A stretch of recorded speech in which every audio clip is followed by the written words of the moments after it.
In this tutorial, we will show you step-by-step process to view and read PST file online using 4N6 Online PST Reader. To begin, go to your browser and search for the URL above. User can drag and drop PST file or click inside the box to select a file. Double tap or click Open button to select a file to view. A folder tree will be displayed in a column on the left. Click on any folder to view its contents.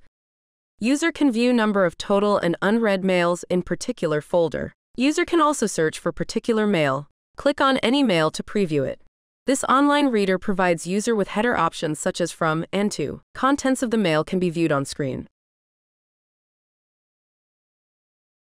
This online reader also provides user with multiple preview options such as plain, HTML, and attachment.